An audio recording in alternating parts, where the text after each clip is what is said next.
Ya, Bismillahirrahmanirrahim. Assalamualaikum warahmatullahi wabarakatuh. Alhamdulillahirabbil alamin hamdan katsiran thayyiban mubarakan fi. Asyhadu an la ilaha illallah wahdahu la syarikalah wa asyhadu anna Muhammadan abduhu wa rasuluh la nabiyya wa la rasula ba'dah. Allahumma salli wa sallim wa barik ala nabiyyina Muhammadin wa ala alihi wa ashabihi wa mawalah amma ba'du.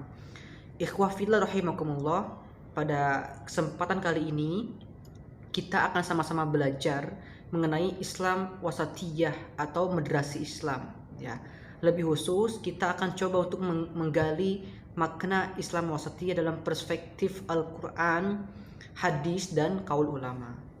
Ikhwah fillah rahimakumullah, wasatiyah Islam bukanlah satu ajaran baru atau ijtihad baru yang muncul di abad 20-an Masehi atau di abad 14-an Hijriah. Tetapi istilah Islam wasatiyah atau madrasah Islam sesungguhnya telah ada sejak dahulu kala ya. Seiring dengan turunnya wahyu, kemudian muncul dan berkembangnya Islam pada 14 abad yang lalu. Jadi wasatiyah itu merupakan satu karakter atau sifat daripada agama Islam.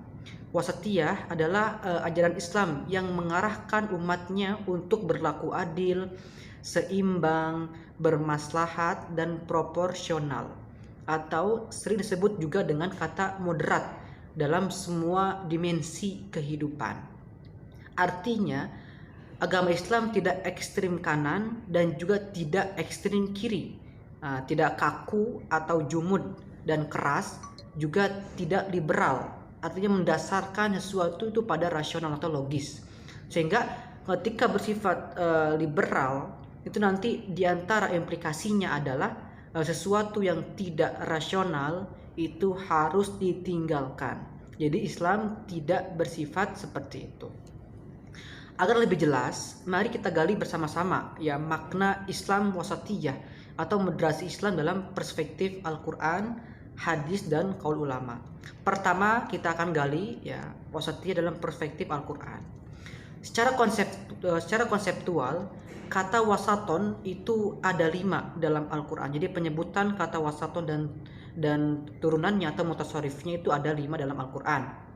Pertama, wasatiyah yang bermakna adil dan pertengahan. Nah ini terdapat dalam firman Allah Al-Quran surat Al-Baqarah ayat 143. A'udzu billahi minasyaitonir rajim. Wa kadzalika ja'alnakum ummatan wasatan litakunu syuhada'a 'alan nasi wa yakuna ar-rasulu 'alaikum syahida. Yang artinya, dan demikian pula kami telah menjadikan kamu, ya umat Islam, sebagai umat pertengahan, agar kamu menjadi saksi atas perbuatan manusia dan agar Rasul Muhammad menjadi saksi atas perbuatan kamu. Nah, Imam At-Tabari dalam tafsirnya, tafsir At-Tabari menjelaskan bahwasannya makna wasaton bisa berarti posisi paling baik dan paling tinggi. At-Tabari mengutip perkataan Ibnu Abbas, Mujahid dan Atha saat menafsirkan ayat ini bahwasannya ummatan wasaton itu adalah keadilan, umat yang adil. Sehingga makna ayat ini adalah Allah menjadikan umat Islam sebagai umat yang paling adil. Yang kedua, itu wasatiyah yang bermakna paling baik ya dan pertengahan. Nah, ini terdapat dalam firman Allah dalam surat yang sama Al-Baqarah ayat 238. Hafizu 'alas sholawati was sholatil wusta wa qumu lillahi qanitin. Yang artinya peliharalah ya atau jagalah semua sholat dan sholat wusta atau sholat pertengahan, dan laksanakanlah sholat karena Allah dengan khusyuk. Para ahli tafsir ya termasuk At-Tabari itu mengatakan bahwasannya maksud dari sholat wusta adalah sholat asar, karena sholat asar terletak di tengah-tengah sholat lainnya ya, di antara subuh dan zuhur dan di antara maghrib dan isya. Kemudian Al-Qurtubi berkata al-wusta itu merupakan bentuk feminisme dari kata wasat yang berarti terbaik dan paling adil. Sedangkan menurut Ibnul Jauzi, maksud daripada ayat tersebut itu memiliki 3 makna. Makna pertama itu terkait dengan sholat yang terletak pada pertengahan, ya tadi sholat asar.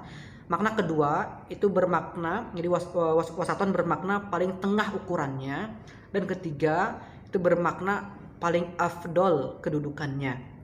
Jadi tidak ada makna lain dari kata wusto dalam ayat ini selain daripada bermakna paling tengah, paling adil, dan paling baik kedudukannya. Kemudian yang ketiga, wasatiyah yang bermakna paling adil, paling bijak, dan paling berilmu. Allah berfirman dalam Al-Quran surat Al-Qalam ayat 28, qala awsatuhum alam aqul lakum laula tusabbihun. Yang artinya, berkatalah seseorang yang paling bijak, paling berilmu di antara mereka, bukankah aku telah mengatakan kepadamu, mengapa kamu tidak bertasbih kepada Tuhanmu?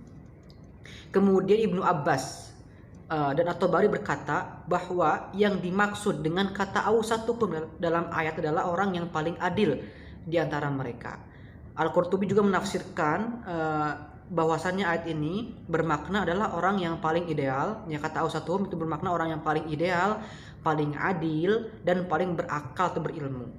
Sehingga demikian dapat disimpulkan bahwa kata awsatuhum dalam ayat itu bermakna paling adil, paling baik atau ideal, dan paling berilmu.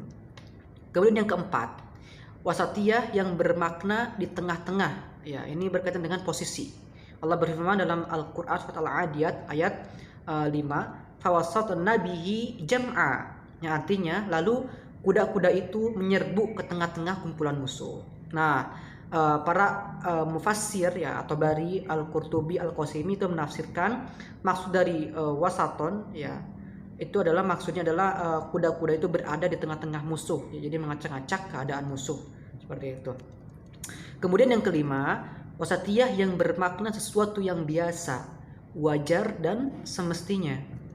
Nah, ini terdapat dalam Al-Quran surat Al-Maidah ayat 89 yang menyebutkan tentang kafarat sumpah ya.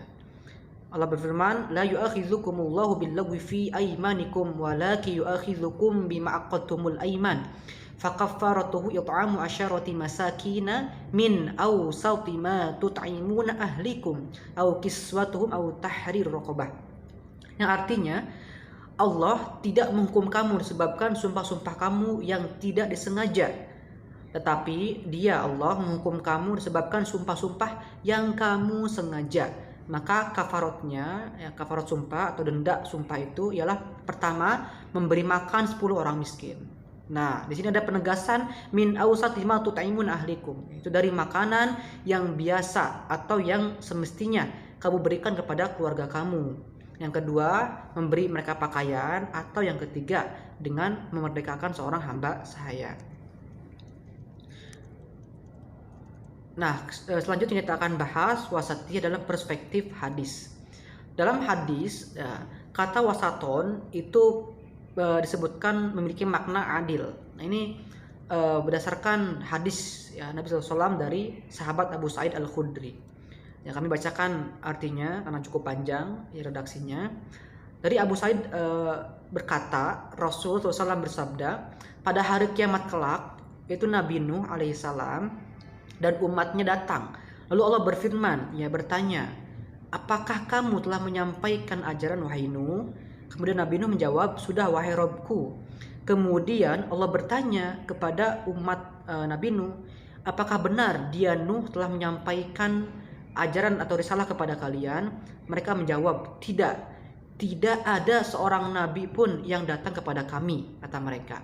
Lalu Allah berfirman kepada Nuh, siapakah yang dapat menjadi saksi atasmu? Nabi Nuh berkata, Muhammad SAW dan umatnya. Maka kami pun ya kata para sahabat, maka kami pun ya kelak Nabi Muhammad dan umatnya bersaksi bahwa Nabi Nuh alaihissalam telah menyampaikan risalah yang diembannya kepada umatnya. Begitulah seperti yang difirmankan oleh Allah dalam Al-Quran surat Al-Baqarah ayat 143 ya. Dan demikianlah kami telah menjadikan kalian sebagai umat wasaton, umat pertengahan untuk menjadi saksi atas manusia. Kemudian Rasul bersabda di situ, wal wasatu al adlu. Jadi wasat itu artinya adalah adil. Ya, jadi adil. Dalam hadis tersebut itu sangat jelas. Nabi SAW memaknai dan menafsirkan kata wasaton adalah dengan adil, ya, adil. Jadi makna adil di sini adalah bahwa umat Islam adalah umat yang senantiasa dapat menempatkan sesuatu pada tempatnya atau pada posisinya. Kemudian menyikapi sesuatu sesuai dengan porsinya dan keadaannya. Sehingga moderat atau wasat itu bermakna adil, jujur, dan komitmen, tidak mendua serta tidak inkonsisten dalam bersikap. Makna yang kedua, wasatiyah itu bermakna posisi tengah yang dipenuhi dengan keberkahan. Nah, ini ada satu hadis dari Ibnu Abbas. Nabi SAW bersabda, "Idza wudi'at ta'amu fakhudhu min hafatihi wa dharu wasatahu fa innal barakata tanzilu fi wasatihi." Yang artinya, apabila makanan telah dihidangkan, maka ambil terlebih dahulu dari pinggirnya dan tinggalkan tengahnya. Jadi biarkan dulu tengahnya. Nah, sungguhnya berkah itu turun di bagian tengah. Rawahu Ibnu Majah. Nah, hadis ini menjelaskan ya atau mengajarkan kepada kita tentang adab makan. Bahwasannya ketika mengambil makanan hendaknya dimulai dari bagian pinggirnya, lalu bagian lain. Mengapa demikian? Karena Nabi SAW ingin mengajarkan kepada umatnya bagaimana makanan menjadi berkah dan mencukupi untuk orang banyak, walaupun makanan itu jumlahnya sedikit. Terlebih ketika makan bersama dalam satu wadah atau satu tempat lah, maka itu akan dapat mencukupi orang-orang yang makan ketika dimulai dari bagian pinggir. Nah, maka kata Rasulullah, sesungguhnya keberkahan makanan diturunkan oleh Allah melalui bagian tengahnya. Yang ketiga, wasatiyah yang bermakna posisi terbaik. Ya, ini berkaitan dengan harta, ya, berkaitan dengan infak, ya, zakat.